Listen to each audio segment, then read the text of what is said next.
बिस्मिल्लाहिर्रहमानिर्रहीम। अस्सलाम वालेकुम नाजरीन, बात यह है कि साथ मैं हूँ हिना आदिल। नाज़रीन, हम ऐसे माशरे के बासी बन चुके हैं जहाँ टूट फूट और शिकस्तगी किसी तौर थमने का नाम नहीं ले रही। बंद हथेली से रेत मुसलसल फिसल रही है, जबकि वक्त के थमने का एहसास ही खत्म नहीं हो रहा। भला शीशे के घर में बैठे हर हाथ में पत्थर आ जाए तो शीशे का घर महफूज कैसे रह पाएगा। आलम यह है कि मुआशी इस्तेहकाम या मुआशरती एहतमाम कोई पुख्तगी सिरे से दस्तयाब नहीं। हर रोज एक नया दिन और हर लम्हा एक नई कहानी जन्म ले रही है। नई गलतियां करना और नई गलतियों पर पुरानी मोहर लगाना, पुरानी फाइलों पर नए फीते चढ़ाना और नए फीतों को पुरानी तस्वीरों के साथ चलाना, इस हुनर का माहिर भला हमसे बेहतर कौन है। वतन अजीज में रोज कोई चीज टूट जाती है और कुछ बनने की कोई नवीद फिलहाल खारिज इम्कान ही है। न जाने हमारा ध्यान क्यों नहीं कि महरूमी और अफलास बोलने में हल्के मगर हकीकत में बहुत वजनी शय हैं। इनके नीचे इल्म, हिकमत, अक्ल, फिक्र और दानिश व दानाई दब कर सब मलिया मेट हो जाते हैं। आज की बात यह है कि गजा में इसराइल की जानिब से हमलों का सिलसिला जारी है और अब तक की मीडिया रिपोर्ट्स के मुताबिक 500 के करीब फलस्तीनी शहीद हो चुके हैं, जबकि बात करें हमास के हमलों में कर्नल और अहलकारों समेत हलाक इसराइलियों की तादाद की तो 700 से तजावुज़ कर गई है और इसराइल ने गजा की मुकम्मल नाकाबंदी करके बिजली, खाना और ईंधन की सप्लाई रोकने का हुक्म जारी कर दिया है। इसके साथ ही हम बात करेंगे मुल्क की सियासत की। तो मरीम नवाज का यह कहना है कि शेर को हराने और मिटाने वाले आए और गए। नवाज शरीफ के बगैर मुल्क रुल गया है, वो इसे फिर ठीक करके दिखाएगा। जबकि दूसरी तरफ पीपल्स पार्टी ने पंजाब और मरकज की निगरान हुकूमतों का मुस्लिम लीग नून के साथ तरजीही सलूक का शिकवा करते हुए लेवल प्लेइंग फील्ड का मामला मुतालिका हलकों के सामने रख दिया है। प्रोग्राम के आखिर में हम बात करेंगे करे कोई भरे कोई। नेशनल ट्रांसमिशन डिस्पैच कंपनी और बिजली तकसीमकार कंपनीज की गफलत और नाअहली का मलबा आवाम पर डाल दिया गया है। 141 अरब रुपए के लाइन लॉसेस का बोझ भी आवाम ही उठाएंगे। तमाम टॉपिक्स पर हम आज बात करेंगे। हमारे साथ मौजूद होंगे सलमान आबिद साहब, मोहम्मद आदिल साहब, पीजे मीर साहब और हमें ज्वाइन करेंगी आसमा वदूद साहिबा। सलमान आबिद साहब, मैं आपसे आगाज़ करूंगी। ये इसराइल और फ़लस्तीन का जो तनाज़ा मज़ीद शिद्दत इख्तियार कर गया है, इस तनाज़े का हल आपके ख्याल में क्या है? देखिए, पहली बात तो ये है कि ये तनाज़ा जो है एक रिफ्लेक्शन है पूरी दुनिया की उस अमन की कुव्वतों की नाकामी का, और जो ख़ास तौर पे बड़ी ताकतें हैं वो इस तरह के मसाइल, इस तरह के सेंसिटिविटी, इस तरह की हसासियत और इस तरह के जो कॉन्फ्लिक्ट्स हैं उनको रिजॉल्व करने में नाकाम साबित हो रही हैं। और ये जो बार बार हमें वर्ल्ड पॉलिटिक्स के अंदर एग्रेशन नज़र आता है, उसमें वॉर नज़र आती है, वॉर सेंट्रिक इन्वायरमेंट नज़र आता है, उसकी बड़ी वजह यही है कि बड़ी ताकतें इन इश्यूज़ को रिजॉल्व करने की बजाय या तो इसको नज़रअंदाज कर देती हैं या इसके साथ अपने वॉर रिलेटेड इंटरेस्ट जो है वो जोड़ देती हैं। अब जो कुछ इसराइली जहारियत वहाँ पर हो रही है वो अपनी जगह, और जो उस क्लैश के नतीजे में इसराइल का नुकसान हो रहा है वो अपनी जगह। लेकिन आप देखिए कि अब इसने पूरी अरब दुनिया को भी अपने लपेट में ले लिया है। जैसे आपने अभी अपने इंट्रो में कहा कि सऊदी अरब ने जो इसराइल के साथ बढ़ते हुए ताल्लुकात की बात जो चली थी उसमें अभी एक थोड़ा सा ब्रेक लगा दिया है। वजह यह है कि मुस्लिम दुनिया के अंदर उसका एक रद्दअमल आ रहा है, और जिस तरीके से रद्दअमल आ रहा है उसके कॉन्टेक्स्ट में यह चीज़ हमें देखनी पड़ेगी। लेकिन इस सारे कॉन्टेक्स्ट में OIC किधर है, मुस्लिम दुनिया के साथ कहाँ खड़ा है? वो जो हमने एक इस्लामी फ़ौज बनाई थी और उसका पूरे ममालिक की एक लश्कर बनाया था, हमारे साबिक जो फ़ौजी जर्नैल हैं वो उसके सरबराह बने थे, उनका कोई रोल आपको किसी जगह पर नज़र आता है? मुस्लिम दुनिया के हुक्मरान जो हैं वो कहाँ खड़े हैं, और जो मुस्लिम इंस्टीट्यूशन जो थिंक टैंक्स हैं वो कहाँ खड़े हैं? यानी बहुत सी नाकामियाँ हैं जो इन चीज़ों को रिजॉल्व करने की बजाय, उसके अंदर कोई कलीदी किरदार अदा करने की बजाय, उसमें कोई मॉडरेटर का रोल प्ले करने की बजाय, उसमें कोई मसालतकार या सहूलतकारी का रोल प्ले करने की बजाय हमें लगता है कि हम तमाशा देख रहे हैं बहुत सारे लोग। और उस तमाशे में ख़ुद पाकिस्तान कहाँ खड़ा है वो भी एक सवालिया निशान है। पाकिस्तान के अंदर सियासी निज़ाम, सियासी जमातें किस तरह से इन चीज़ों को देख रही हैं, फिर अरब दुनिया और जो मुस्लिम ममालिक हैं वो किस तरह से इन चीज़ों को देख रहे हैं। कोई इसराइल के साथ अपने आप को जोड़ने की बात करता है दुनिया में, कोई फ़लस्तीन के साथ अपने आप को जोड़ने की कोशिश कर रहा है, कोई हमास के बारे में गुफ्तगू कर रहा है मुस्बत या मनफी। तो ये सारी चीज़ें लगती है कि जो हमारी जो पूरी वर्ल्ड पॉलिटिक्स है उसके अंदर डिसऑर्डरमेंट जो है वो चीज़ों को रिजॉल्व करने की बजाय वो चीज़ों को बिगाड़ रही है। और देखिए, अब ये बात हम बार बार करते हैं कि जंगें जो हैं और तनाज़ात जो हैं, जो कॉन्फ्लिक्ट्स हैं, वो मसाइल का हल नहीं है। हमें इनको टेबल टॉक के ऊपर लाना चाहिए। जो भी जितनी भी ज़्यादा सेंसिटिविटी है, अल्टीमेट उसका हल जो है वो किसी रेजोल्यूशन के साथ, डायलॉग के साथ निकलेगा। लेकिन अनफॉर्चुनेटली बड़ी ताकतों की किरदार की वजह से जो डायलॉग होना चाहिए था, जो मसालत होनी चाहिए थी, जो इश्यूज़ को रिजॉल्व होना चाहिए था, इन चीज़ों को रिजॉल्व करने में हम तो पूरी तरीके से नाकाम इस वक्त नज़र आ रहे हैं। और यही वजह है कि इस वक्त जो कुछ हो रहा है, मैं नहीं समझता कि वो दुनिया की सियासत के लिए कोई बड़ा, जिसे कहते हैं कि बड़ा अच्छा इसको साइन देखा जाएगा। इस मामलात को मैं एक बार फिर कहता हूँ कि तनाज़ात को जो है वो डायलॉग के ज़रिए ही हल करने से मसले की तरफ पेशरफ्त हो सकती है, उसके हल की तरफ हम आगे बढ़ सकते हैं। ठीक है मोहम्मद आदिल साहब, जैसे अभी सलमान आबिद साहब कह रहे हैं कि मसले का हल डायलॉग से ही मुमकिन है, इसी तरह से रूस और चाइना भी इस बात पर जोर दे रहे हैं कि इस मसले का हल डायलॉग से है, कोई रेजोल्यूशन हो। हम जो तमाम इस्लामी ममालिक हैं, सिवाय मजम्मत के, हमने आज तक इस तनाज़े के हल के लिए क्या किरदार अदा किया है? देखिए, मैं ये समझता हूँ कि OIC को जो है ना वो एक यहाँ पर मेन रोल प्ले करना चाहिए था, लेकिन अभी तक बदकिस्मती ये है कि OIC की तरफ से कोई हंगामी इजलास नहीं बुलाया गया। और जो दूसरा इंटरनेशनल फोरम है अक़वाम मुत्तहिदा, वो भी आज कोई करारदाद इस हवाले से मंजूर करने में या इस मामले के तस्फिये में कोई किरदार अदा करने में मुकम्मल तौर पर नाकाम नजर आया है। और ये कोई पहली दफ़ा नहीं हो रहा है, माजी में भी OIC हो या अक़वाम मुत्तहिदा हो, हमने देखा है कि कोई भी बड़ा मसला हो, कोई भी जंग हो, उसमें आलमी इदारे जो है वो चूँकि आलमी ताकतों का जो है उन पर इन्फ्लुएंस है, इसकी वजह से वो इस किस्म के मामला जो है वो कभी भी रिजॉल्व कराने में कामयाब नहीं हुए। अब सूरत हाल गजा में जो इस वक्त सूरत हाल है वो ये है कि वहाँ पर मुहासरे के बाद जो इंसानी अलमिया जो है वो इस टाइम जन्म ले रहा है। सैकड़ों हज़ारों लोग जो हैं अस्पतालों में पड़े हैं, उनको मेडिसिन दस्तयाब नहीं है और जख्मियों की हालत बहुत तशवीशनाक है।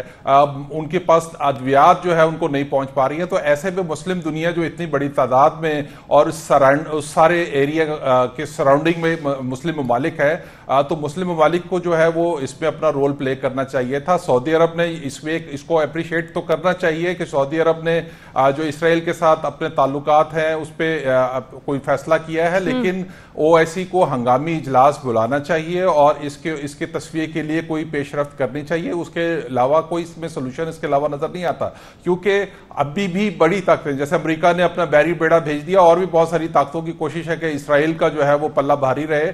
तो लेकिन हम कई दहाइयों से देखते आ रहे हैं कि फलस्तीनी जो है वो अपनी आज़ादी की जंग लड़ रहे हैं, और ये मसले का हल यकीनी तौर पर मुज़ाकरात में ही है और बातचीत के जरिए ही इस तस्वीर को हल किया जा सकता है। इस वक्त जो सूरत हाल है उसको फौरन एड्रेस करने की ज़रूरत है, और उसके लिए इस्लामी ममालिक को खास जो है ना किरदार अदा करना चाहिए। तुर्किया के बारे में मैंने अभी पढ़ रहा था कि वो ख्वाहिशमंद तो है, लेकिन वो सऊदी अरब की मर्जी के बगैर आगे इनिशिएटिव लेने के लिए तैयार नहीं है। तो ये मुस्लिम ममालिक जब तक खुद से इनिशिएटिव नहीं लेंगे, इस मामले में आगे नहीं बढ़ेंगे, ये इंसानी अलमिया बढ़ता जाएगा और इसका असरात सिर्फ इस एरिया में गजा में तक, फलस्तीन तक नहीं रहेगा, इसके असरात पूरी दुनिया में हमें नजर आएंगे। और पहले ही हम कश्मीर के अंदर देख रहे हैं कि इसी किस्म की सूरत हाल है, कई दहाइयों से मामला अक़वाम मुत्तहिदा में पड़ा हुआ है, लेकिन कोई उसका सोल्यूशन हमें नजर नहीं आया, और आइंदा कई दहाइयों में भी हमें ऐसा लगता नहीं है कि कोई सोल्यूशन हो। तो इसमें मैं तो ये समझता हूं कि इस सारे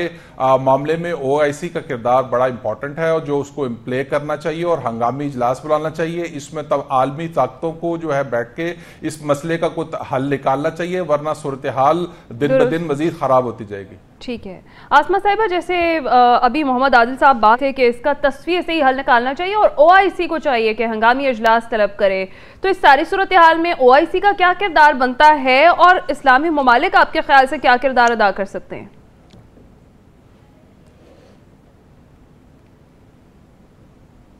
आसमा वदूद साहिब, आप सुन पा रही हैं मुझे? जी जी, आप सुन पा रही हैं। देखिए जी, OIC का किरदार तो है।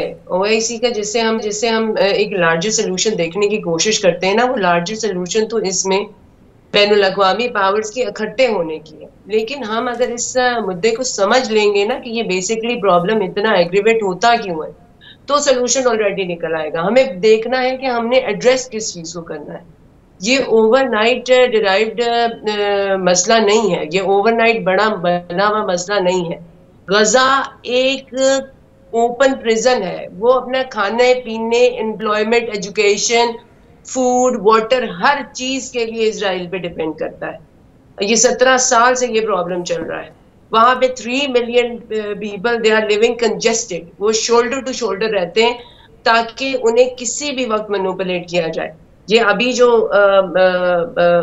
एक हुआ है, इवेंट हुआ है, इसके रिएक्शन में जिस तरीके की बॉम्बिंग की गई है और मल्टी स्टोरी बिल्डिंग्स गिराई गई हैं, वो मल्टी स्टोरी बिल्डिंग जब जमीन पे गिरती है तो वो अपने इर्द गिर्द भी साथ लपेट में ले लेती है।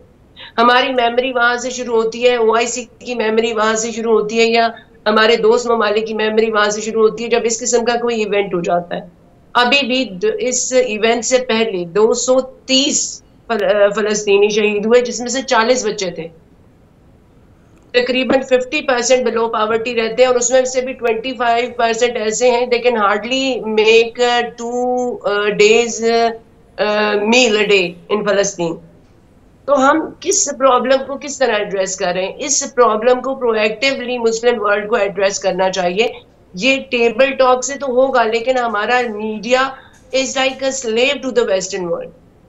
हमें इस बात पे फोकस करना है, हमें इस बात पे इकट्ठे होकर सॉर्ट करना है, जंगें नहीं करनी, लेकिन हमें भी अपना एक इफेक्टिव वॉइस दुनिया तक पहुंचानी है कि इजराइल को अपना जो फ्रॉड फाशिज्म है मोड, उसको खत्म करना पड़ेगा। You can not normalize, you can not legitimize लोगों का राइट ऑफ फ्रीडम स्नैच करना और उन्हें गुलाम रखना। This can not be done. इसके लिए एक जॉइंट स्टैंडिंग लेनी पड़ेगी, एक फर्म स्टांस लेना पड़ेगा। और जिस तरीके से वेस्ट एक इमनेशिया मोड में से निकल के अब अचानक से उसे ख्याल आ गया कि इसराइल के साथ बहुत ज्यादती हो रही, वेरवर भी हम कहाँ थे? हमें इस स्टैट्स में से कितना पता है? हमें इस स्टैट्स में से कुछ नहीं पता, क्योंकि हम कभी भी इस चीज को प्रायोरिटी पे नहीं लेते।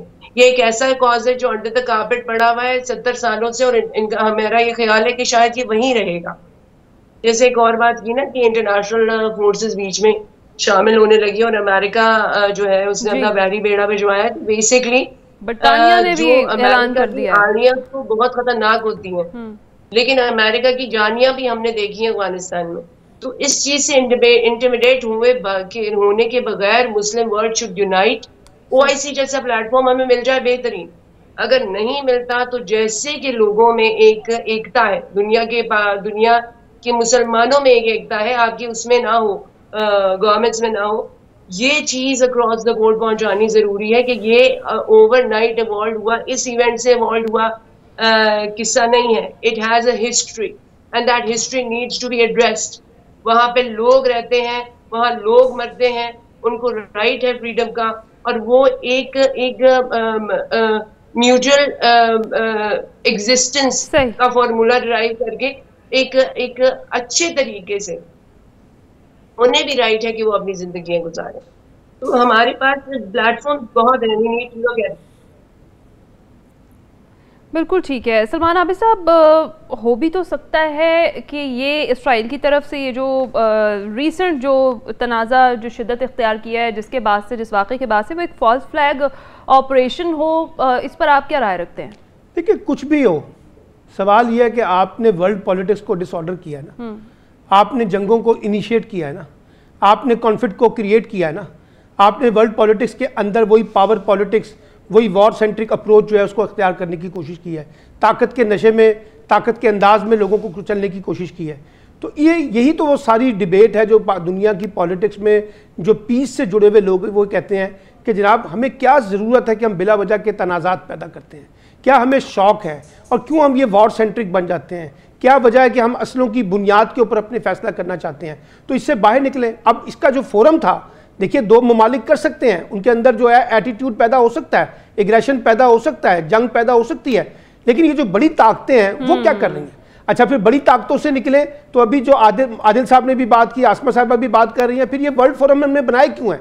फिर इक़वाम मुत्तहिदा को बनाने का मकसद फौत हो जाता है, फिर ये जो ओआईसी है इसको बनाने का मकसद फौत हो जाता है। फिर अगर इन इदारों ने कोई रोल नहीं प्ले करना और वो सिर्फ एक मुज़म्मती करारदाद तक महदूद हो जाए तो फिर उनकी क्या हैसियत है? वो जिंदाबाद मुर्दाबाद वाले नारों वाली कि जी हम मजम्मत करते हैं। भाई मजम्मत नहीं करते, आपको उनको अकाउंटेबल करना होगा, उनको डिस्कनेक्ट करना होगा वर्ल्ड पॉलिटिक्स के साथ जो इस तरह की चीज़ों को इनिशिएट करते हैं। तो इसलिए जब तक ये फोरम जो है एक एक्टिव रोल प्ले नहीं करेंगे, वो अपनी लेजिटिमेसी नहीं बनाएंगे। आज मुस्लिम दुनिया में ये सारे इदारे जो है मफलूज इदारे बन चुके हैं और लोग इनका मजाक उड़ाते हैं। लोग कहते हैं इसकी कोई हैसियत ही नहीं है, ये तो सब अमेरिका की तुफैली रियासतें बन चुकी हैं इदारे जो हैं। ठीक, पीजे मीर साहब को शामिल गुफ्तगू करते हैं। जैसे पीजे मीर साहब, अभी सलमान हाफिज साहब ने बात किया कि अगर इन फोरम्स ने भी सिवाय सिर्फ मजम्मत ही करनी है, इसके अलावा कुछ नहीं करना, तो फिर इन फोरम्स का क्या फ़ायदा है? और इस सारी सूरत हाल में ये जो कॉन्फ्लिक्ट है, इसमें OIC का क्या किरदार देखते हैं आप?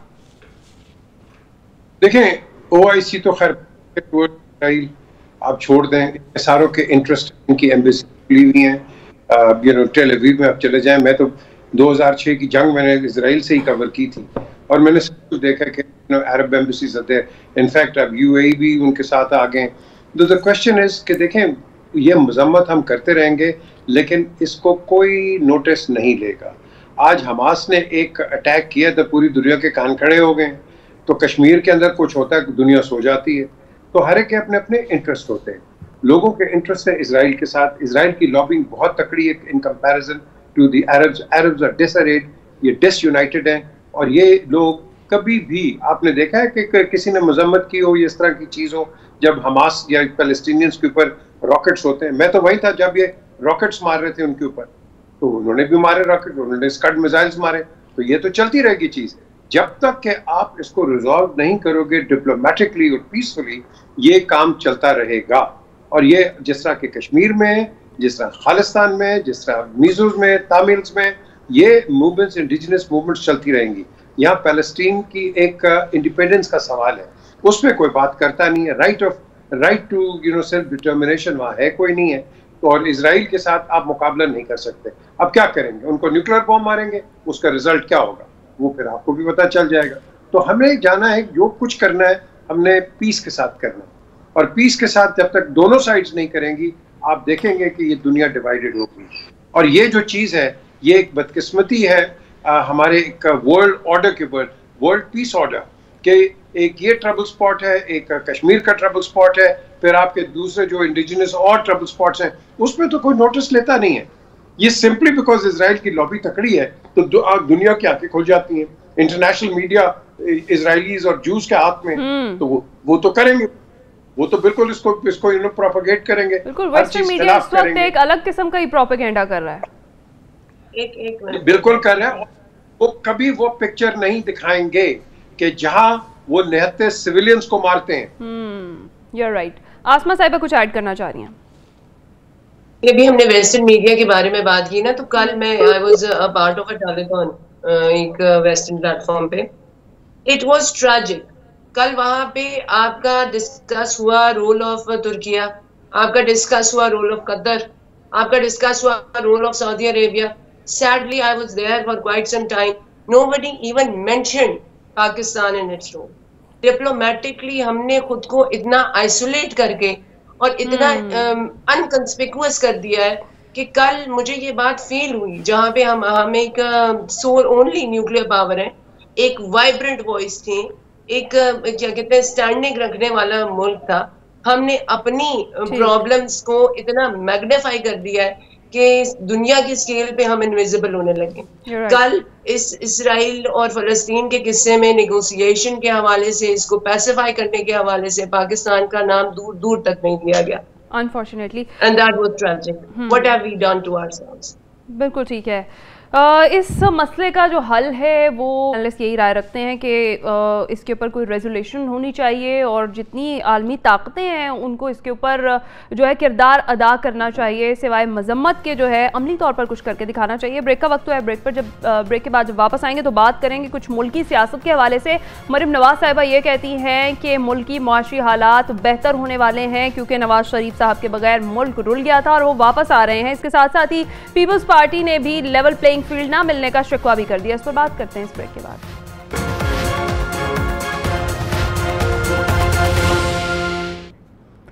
वेलकम बैक नाज़रीन। ब्रेक पर जाने से पहले हम बात कर रहे थे मरीम नवाज साहिबा की जानिब से कहा गया है कि शेर को हराने और मिटाने वाले आए और गए। नवाज शरीफ के बगैर मुल्क रुल गया है, वो इसे फिर से ठीक करके दिखाएगा। सलमान आबिद साहब के नवाज शरीफ ही मुल्क की तरक्की के आजमूदा ब्रांड है। देखिए, अगर आपने पाकिस्तानी सियासत के लतीफ़े सुनने हैं तो आजकल आप शहबाज शरीफ को सुना करें, राना सनाउल्लाह को सुना करें, परवेज़ रशीद को सुना करें, मरीम नवाज को सुना करें।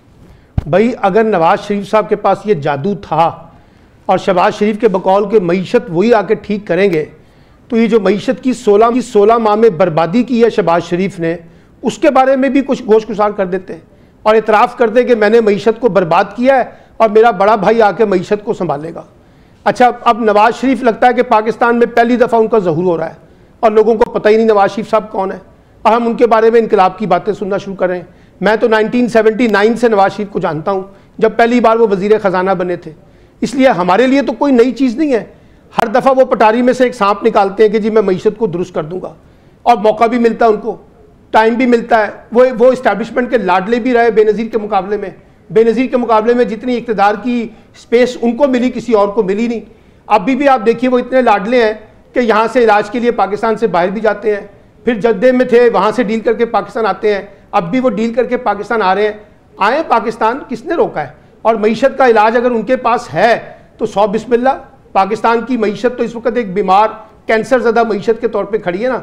उस कैंसर के मरीज़ को अगर नवाज शरीफ को ठीक करने की ताकत है तो पहला सवाल तो ये होगा कि उन्होंने अपने भाई को ये दवाई क्यों नहीं दी, ये चूरन क्यों नहीं दिया, ताकि वो भी कुछ मईशत को दुरुस्त कर देते।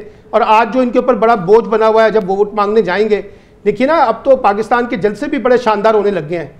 वो वलीमा पार्टी बन गई है, वो शादी के फंक्शन बन गए हैं। सारा दिन सुबह से लेके पहले मनादी कराओ कि आज मटन है, आज बिरयानी है, आज जर्दा है, और साथ वो जो है गुड़ के चावल भी मिलेंगे। उसके बाद फिर लोग जलसेगाह में आएंगे। अब मैंने कहा ना कि MRD के जलसों से लेके आज तक के जलसे देखे हैं, ये भी एक जलसों का नया ट्रेंड हम देख रहे हैं जो इस वक्त हम PMLN का देख रहे हैं। अच्छा नहीं है, कारकुनान की सेवा कर रहे हैं वो। अच्छा, उस पर भी सुन लें। कल एक कारकुन मुझे मिला, मुझे एक जमात का, कहने लगा जी खुदा दा ना लवो, इस मुल्क से कभी इलेक्शन ना कराना, लेकिन इलेक्शन की मनादी करते रहो, यानी इलेक्शन का ऐलान करते रहें, ताकि ये सारे सियासतदान और सारी सियासी जमातें हमें रोज़ाना की बुनियाद पर इस तरह के वलीमे को खाना देते रहें और हम अपने घर के सारे अफराद को लेकर उस वलीमा पार्टी में जाएं। यानी आप अंदाज़ा लगाएं ना, सियासतदानों के दिल कब खुलते हैं? जब इलेक्शन सर पे खड़ा होता है तो फिर देखें खुल जाती हैं, फिर नोट खुल जाते हैं, फिर किसी को मोटरसाइकिल बांटना शुरू कर देते हैं, किसी को सिलाई मशीनें बांटना शुरू कर देते हैं। यानी ये हमारी सियासत का हल है। अच्छा, फिर नवाज शरीफ साहब देखिए कितने खुशकिस्मत हैं, एक बड़ी सियासी जमात के हाथ पैर बांध दिए गए और मैदान में उनको उतारा जा रहा है, और उनको इतनी भी शर्म नहीं आ रही कि वो ये कहें कि भाई वो जो मेरा मुखालिफ है उसको भी खोल दो ताकि मुकाबला बराबर का हो। वो कहते नहीं, उसको बंद करके रखें, उसको बाहर ना निकलने दें, वो जलसे की इजाजत मांगे तो जलसा ना उनको करने दें, उनको जेल से बाहर ना निकलने दें। ये अगर लेवल प्लेइंग फील्ड है और पीपल्स पार्टी उस पर गिला करे, बाकी जमातें उस पर गिला करें, तो ठीक है। फिर मैं तो ये कहता हूं, फिर आप इलेक्शन क्यों करवाते हैं? पूरी कौम का वक्त बर्बाद करते हैं, पैसा बर्बाद करते हैं और बिला वजह की एक इश्तियाल अंगेजी पैदा करते हैं। भैया आप खुद ऐलान कर दिया करें कि इस बार का मुल्क का सदर ये है, इस बार मुल्क का वजीर आजम ये है, इस बार मुल्क के अंदर ये लोग जीतेंगे, इसकी हुकूमत होगी। क्योंकि आपने तो अपनी मनमानी से हुकूमतें बनानी है ना, आपने तो अपनी मर्जी से हुकूमतें बनानी है। यहाँ वोट की हैसियत क्या रह गई है? वोट की क्या अहमियत है? बहरहाल नवाज शरीफ साहब आए, 100 बिस्मिल्लाह। उनके पास मईशत का इलाज है, वो भी लेके आए। जिस वक्त शहबाज शरीफ साहब की हुकूमत आई थी ना, को कहा गया था कि अरब कंट्रीज से, सऊदी अरब से, फला से इतने अरब डॉलर आ रहे हैं। वो अरब डॉलर तो बड़ी कुजा, कुछ रुपए भी पाकिस्तान नहीं पहुंचे हैं। तो अब नवाज शरीफ साहब भी अगर कुछ पैसे लाना चाहते हैं डॉलर की शक्ल में, 100 बिस्मिल्लाह इस मईशत का इलाज करें। लेकिन हो ये ना हो कि वो इस मुल्क की मईशत का इलाज करते करते अपने खानदान की मईशत का इलाज करना शुरू कर दें। अच्छा। और अपनी खानदान के असासे बढ़ाना शुरू कर दें, जो उनका महबूब तरीन मशगला रहा है। जब भी वो इक़्तिदार में आए उनके असासे बढ़े और इस मुल्क के अवाम का दिवालिया निकला है। पीजे मीर साहब, जैसे सलमान आबिद साहब भी अभी बात कर रहे थे, तो क्या ये जो मुल्क है, इसकी जो बीमार मईशत है, इसके डॉक्टर सिर्फ नवाज शरीफ साहब है? जैसे मरीम नवाज साहिबा भी, शहबाज शरीफ साहब भी दावा कर रहे हैं कि जैसे ही नवाज शरीफ साहब वापस आएंगे, मुआशी हालात जो है वो बदल जाएंगे। देखें, नवाज शरीफ साहब पहले भी इंस्ट्रक्ट इनको करते रहे हैं। इन्होंने 16 महीने में यही कहा था ना कि इमरान खान की हुकूमत बड़ी ख़राब है, वो कर नहीं सकती है। तो 16 महीने में इन्होंने क्या किया है? क्वेश्चन इज़ कि आप किसी पे ब्लेम नहीं डाल सकते हैं। वर्ल्ड इकोनॉमिक ऑर्डर जो है वो सारों को अफेक्ट करता है, ए गवर्नमेंट, बी गवर्नमेंट, सी गवर्नमेंट, जो मर्जी। अब ये लॉलीपॉप दे रहे हैं, हाँ जी ये पॉलिटिकल, इसको लॉलीपॉप कहते हैं आप, कि हाँ जी मियाँ साहब आएंगे चेंज करेंगे। देखिए कोई भी आएगा वो ओवरनाइट चेंजेस नहीं लेके आएगा, इसलिए इन लोगों को, इतना लोगों को उम्मीदों पे ना रखें कि लोग कहें नहीं जी वाकई कोई ट्रांसफॉर्मेशन हो जाएगी इकोनॉमिकली, वो नहीं होगी। ये मुल्क को कम से कम कुछ नहीं तो 5 साल लगेंगे टू स्टेबलाइज इटसेल्फ। कीमतें देखें डेली बढ़ रही हैं, पेट्रोल आपका राइज हो रहा है, वर्ल्ड प्राइसेस बढ़ रही हैं, तो वो आपको भी इफेक्ट करेंगी। फर्क इतना है कि आपकी अनचार्टर्ड इकोनॉमी है, आपकी जो टैक्स बेस है बड़ा लिमिटेड टैक्स बेस है, और उसके ऊपर आप ये मुल्क चलाते हैं। फिर क्या होता है कि इसी टैक्स बेस को आपने रेस कर दिया, हर जगह इनडायरेक्ट टैक्सेस लगे, आप इनकी भी कमर ऐसा ऐसा तोड़ रहे हैं, ये इंडस्ट्री से भाग रहे हैं, तो आप पैसा कहां से लेके आएंगे? टैक्सेशन से ही पैसा आता है। तो जब तक आप अपने टैक्स नेट को बढ़ाएंगे नहीं, आप कहीं भी आप अपने आप को इकोनॉमिकली स्टेबल नहीं करेंगे। अब बात आती है, हम यूज करते हैं कार्ड गरीब अली खान। भाई गरीब अली खान को तो आपने 1947 से लेकर आज तक गरीब अली खान ही चल रहा है, उसे वोट ले लेते हैं, वो अभी आज तक भी वो गरीब बैठा हुआ है। तो इसके अंदर मैं समझता हूं मेरी नजर में कि आपने बैठ के हर दूसरे से मुशावरत करनी है इन द नेशनल इंटरेस्ट। हम नेशनल इंटरेस्ट नहीं देख रहे, हम पार्टी इंटरेस्ट देख रहे हैं। Parties will come and parties will go, एक दिन पार में एक दिन पार से बाहर आएंगी, लेकिन ये जो नेशनल इंटरेस्ट है, जो अब इस वक्त लोग सर्वाइवल पे हैं, not existence but survival mode पे हैं, इसको हमने एग्जिस्टेंट मोड पे लेके आना है। वो एक ही तरीके से होगा जब तक आप बैठेंगे नहीं। ये जो विंडिक्टिवनेस और रिवेंज हम देख रहे हैं, ये कब तक आप चलाएंगे? साल चला लें, 2 साल चला लें, 5 साल चला लें, इसके अंदर आपका मुल्क का अपना बेड़ा गर्क होगा। ये एक रिकंसिलिएशन होनी चाहिए, ट्रूथ एंड रिकंसिलिएशन इसको कर लो, और मैं समझता हूं कि ये रूट फॉरवर्ड है। हाँ, कन्फ्रंटेशन ये तो आपके सामने है। अब मरियम हो या कोई और हो, वो ये जरूर कहेंगे जी नवाज शरीफ आएंगे करेंगे, इधर से जरदारी के सपोर्टर्स करेंगे, उधर से इनके इमरान के करेंगे, सब करेंगे। ये कोई ठीक नहीं कर सकता, ये बड़े मुश्किल, बहुत मुश्किल हालात हैं। ये जो एक्चुअली इकोनॉमिस्ट है वो आपको बताएगा कि हमारे हालात कितने गंदे हुए हैं। पहले आप 70% डेट के अंदर है, अब आप 100% डेट सर्विसिंग कर रहे हैं। तो कहां से कर रहे हैं? ये जो पेट्रोल बढ़ेगा इतना होगा, यही पैसा जो आप दे रहे हैं ये डेट सर्विसिंग में लग जाएगा। ऊपर से डॉलर ने आपको बिल्कुल ओवरवेल्म कर दिया है। हम कहते हैं हाँ जी 250 220 पे हो जाएगा, अल्लाह करे हो, बट कैसे होगा? रियलिटी को हमने देखना है। लोगों को अब लॉलीपॉप्स नहीं देने हैं। आप ये लॉलीपॉप्स हम गलत देते हैं, लोग उम्मीद पे आ जाते हैं, फिर इन्हीं को गालियां पड़ती हैं। भाई इनको रियलिटी दिखाओ, इनको दिखाओ कि भाई ये हालात हैं, इस तरह हम कर रहे हैं, और प्लीज आप ज्यादा उम्मीदें मत रखें। जब ये करेंगे लोगों के अंदर खुद एक शऊर पैदा होगा। लेकिन अगर आप उनको कहेंगे ओवरनाइट आप चेंज करो, I am so sorry, it will not happen, it can not happen at all. ठीक है मोहम्मद आदिल साहब, अगर बात की जाए पीपल्स पार्टी की, तो उन्होंने लेवल प्लेइंग फील्ड का जो मामला है एक दफ़ा फिर से मुतालिका हल्के रख दिया है, और वो ये कहते हैं कि जनाब पंजाब में निगरान वज़ीर आला मोहसिन नकवी और मुस्लिम लीग नून की बी टीम के तौर पर काम कर रहे हैं, इसी तरह से विफाक में भी है। आप क्या कहेंगे? देखिए, जो मोहसिन नकवी साहब हैं उनके बारे में आसिफ जरदारी साहब खुद उनको अपना बेटा करार देते रहे हैं, तो उनकी ये सबको पता है कि मोहसिन नकवी साहब की ज़्यादा एफिलिएशन जो है वो आसिफ अली जरदारी साहब के साथ रही है, और अभी भी थी, इस हुकूमत की तब्दीली के वक्त भी थी। लेकिन इसके अलावा जो इस वक्त जो सूरत हाल है, जिस तरह से फैसिलिटेट किया जा रहा है मुस्लिम लीग नून को, तो ये कोई नई बात नहीं है पाकिस्तान की सियासत में। 2018 के इलेक्शन में हम देखते हैं तो वहाँ पर पीटीआई को लाने के लिए इसी तरह की फैसिलिटेशन की गई थी, और नून लीग को आउट करने के लिए ये सारा कुछ किया गया था। तो अब हम वही रिप्ले जो है वो 2024 के इलेक्शन में देख रहे हैं। तो जहाँ तक सूरत हाल नवाज शरीफ साहब की आमद की है और उनको यहाँ पर किस किस्म का इस्तकबाल का सामना होगा, तो दोनों उनके लिए सबसे इस टाइम तो वन मैन पार्टी है, जो सिर्फ मुस्लिम लीग नून है। वो पीपल्स पार्टी अपनी जगह पे बिल्कुल सही शिकायत कर रही है, क्योंकि पंजाब के अंदर, जनूबी पंजाब में जो उसकी एक कोशिश थी कि वहां पर जो इलेक्टेबल्स हैं उनको अपने साथ मिला ले, तो वो उनको बहुत सारे ऐसे इलेक्टेबल्स जिनकी मुलाकातें आसिफ अली जरदारी साहब के साथ तय थी, लेकिन अचानक उनकी मुलाकातें मनसूख हो गई और वो अब देख रहे हैं नवाज शरीफ साहब की तरफ कि वो कब आते हैं और कब वो मुस्लिम लीग नून से अपनी वाबस्तगी का ऐलान करते हैं। और इस किस्म की सिर्फ सूरत पंजाब के अंदर नहीं हमें नजर आएगी, हमें सिंध के अंदर भी नजर आएगी कि बहुत सारे इलेक्टेबल्स और बहुत सारे अहम लीडर जो है वो जब नवाज शरीफ सिंध कराची में जलसा करेंगे तो वहां पे भी बहुत सारे लोगों की शमूलियत का ऐलान है।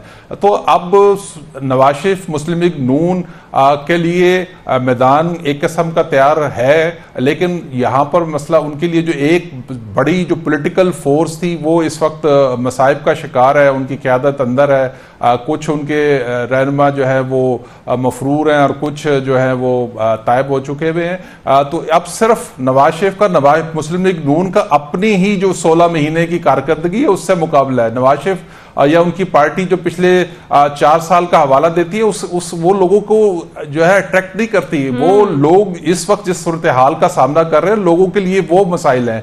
अब नवाज शरीफ आके उसके लिए किस तरह से जो बयानिया बनाते हैं या अपनी जो इकॉनमी का नया फार्मूला पेश करते हैं। उनके तो एक ही साइंसदान है इकॉनमी के जो इसहाक डार साहब हैं, और इसहाक डार साहब पिछले कुछ महीने के अंदर बुरी तरह नाकाम रहे हैं, इसमें कोई शक शुबे की गुंजाइश तो रही नहीं है।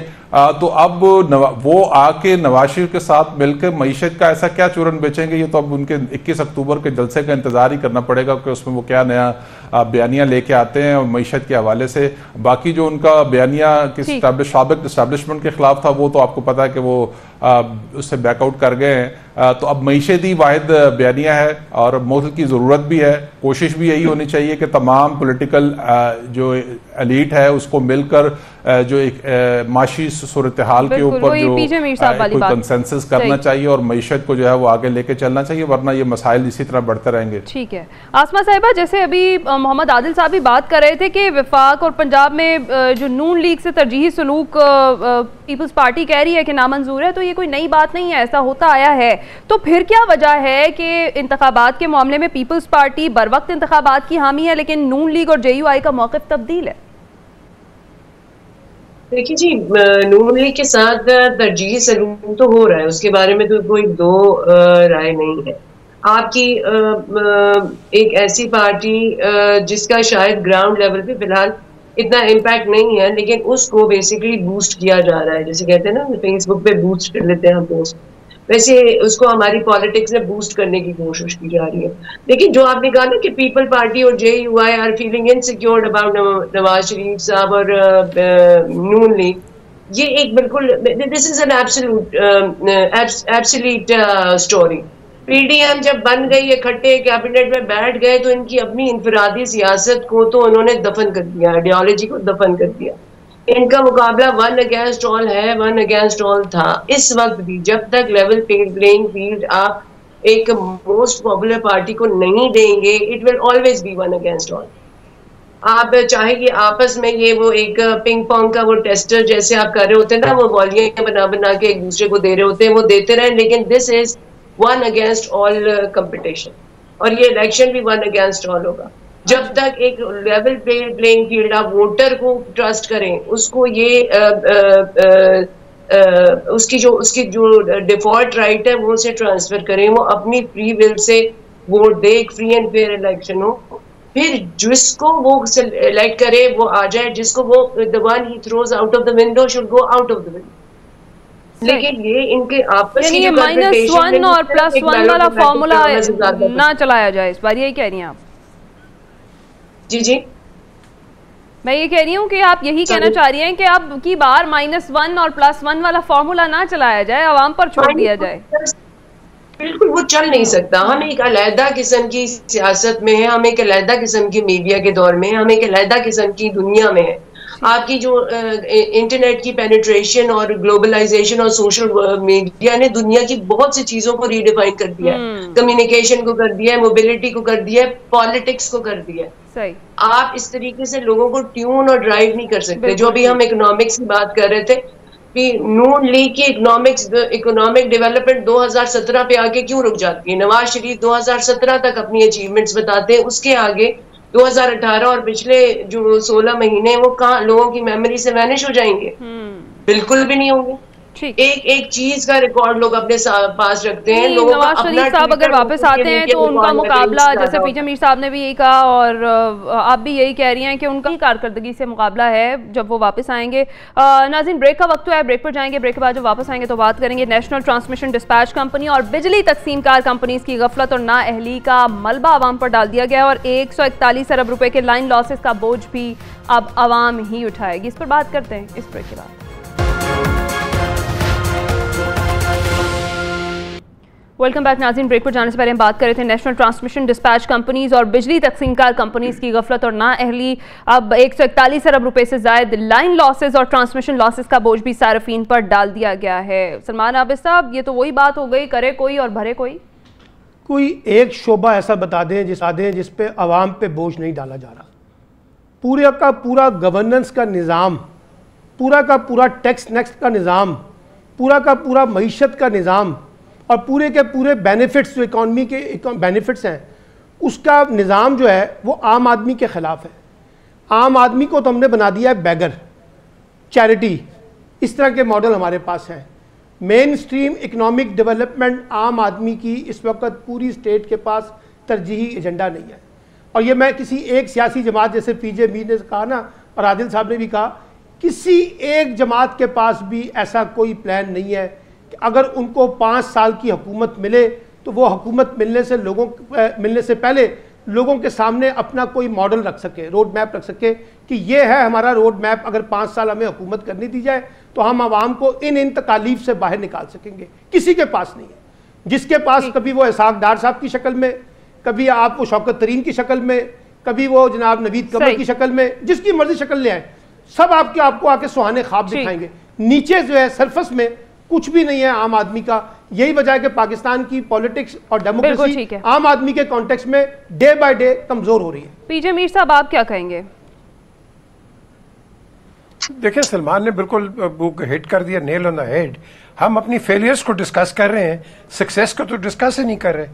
देखो ना, अब हम बिजली का अगर रोते हैं, आप इलेक्शंस होते हैं तो पुलिस को इधर ट्रांसफर कर दी, उधर ट्रांसफर कर दी। आपकी बिजली की पिलफरेज इतनी है, एक्सीएन वहीं लगा हुआ है, लाइंसमैन वहीं लगा हुआ है, वो जो दूसरा एसडीओ वहीं लगा हुआ है। तो आप किस तरह आप इसको चेंज करेंगे? बातें तो आप कर लेंगे कि हाँ जी ये करेंगे, वो कहे। सबसे ज्यादा पिलफरेज हमारी चोरी हो रही है। चोरी को आप रोकते नहीं हो। आपकी बुक्स जो पैसे दिखा रही है वो तो रियल टाइम दिखा रही है, लेकिन सर्विसेज आपके पास है नहीं है। तो इस लिहाज से हमने अपने आप को रिव्यू करना है। या तो आप इन आदमियों को जो सर्विसेज में इनको निकालें, नए लोग लेके आए कि जो काम करें, या सारे लॉलीपॉप्स दे के उसके बाद they all go away and at the end of the day वही रोना धोना, गरीब गरीब गरीब। वो गरीब तो बेचारा गरीब ही रहेगा, वो तो स्लेव है, वो क्या करेगा वो। तो इस लिहाज से आपने देखा है कि तनख्वाहें लोगों की बढ़ती नहीं है। हर साल रेट ऑफ इन्फ्लेशन से पूरी दुनिया में तनख्वाहें बढ़ती हैं। 1% हो गए, 2% हो गए। वो हमारे तो है कोई ख्याल ही नहीं है। वो जिसने एक इदारा ज्वाइन कर लिया है वो जब तक मरेगा नहीं आपकी सैलरी वही रहेगी। क्या इसी तरह हमने लोगों को चलाना है? महंगाई इधर हो गई, फिर क्या होता है? फिर करप्शन पैदा होती है। फिर क्या होता है? आपके इदारों में चोरियां होती हैं। फिर क्या होता है? ब्राइबरी शुरू होती है। आपने इस सारी चीज को देखोगे, रिव्यू करोगे ठंडे दिल के साथ, आप कर सकते हो, लेकिन the will has to be there, that's all. Mohammad Adil साहब, इन कंपनीज की गफलत और नाअहली भी आवाम के सर ही है, कहाँ जाएगी गरीब आवाम? देखिए, ये सिर्फ 141 अरब नहीं है। ये जो वजारत तवन अभी ताज़ा रिपोर्ट है उसमें ये 580 अरब रुपए हैं, जिसमें सिर्फ लाइन लॉसेज नहीं है, रिकवरी का भी बहुत इशू है। और जो सिर्फ पंजाब की 4 डिस्कोज और एक इस्लामाबाद में जो 100 अरब रुपए का, ये शहरी डिस्कोज हैं, इनके 100 अरब की इनके लॉसेज हैं, जबकि जो पंजाब, केपी और कोयटा के 480 अरब रुपए के लॉसेज हैं। तो ये सारा बोझ बेसिकली आवाम ही चोरी कर रही है और आवाम पे ही इसका जो है वो ट्रांसफर हो रहा है। हमारा जो सर्कुलर डेट है वो 2310 अरब रुपए पहुंच गया और हर साल इसमें 600 अरब का इजाफा होता है। उसकी रीजन ये रिकवरी और जो लाइन लॉसेज है ये वजह है। तो दूसरा जो आईपीपीज है उनकी जो कैपेसिटी पेमेंट्स के इश्यूज हैं, ये 2023 तक ये एग्रीमेंट्स चलने हैं, जिसके बाद जो है हमें कुछ शायद कोई रिलीफ नजर आए क्योंकि एग्रीमेंट्स उनके खत्म हो जाएंगे। दूसरी चीज ये है कि जो अभी जो सोलर सिस्टम मुल्क में लोग सोलर लगा रहे हैं, तो उसके जितने लोग सोलर से की वजह से बिजली के सिस्टम से निकल रहे हैं उसका बोझ भी आवाम पे ही ट्रांसफर हो रहा है दूसरों पे, यानी कि वो यूनिट महंगा हो रहा है तो वो बाकी जो है आवाम उसका बोझ उठा रही है। ये भी एक बहुत बड़ा एक टेक्निकल इशू यहाँ पे इस वक्त है। ठीक है जी, आसमा साहिबा आप क्या कहेंगी? बिल्कुल मैं एग्री करती हूँ मेरे तमाम कोलीग्स ने जो कहा। मैं उसमें ऐड ये करूंगी कि हमारी जो बेसिकली इकोनॉमिक कंडीशन है ना हमारी मिडिल क्लास की, middle class is already crippled. हमारी जीडीपी दुनिया की बॉटम 10 में आती है। इसके अलावा हमारी मिडिल क्लास दुनिया की 18वीं बड़ी मिडिल क्लास। बिल्कुल ठीक है आसमा साहिबा, प्रोग्राम का वक्त हो गया है। तमाम पैनलिस्ट की राय हमने जानी। नाज़रीन आज के प्रोग्राम से इतना, अपना ख्याल रखिएगा, फीडबैक जरूर दीजिएगा। अल्लाह हाफिज़।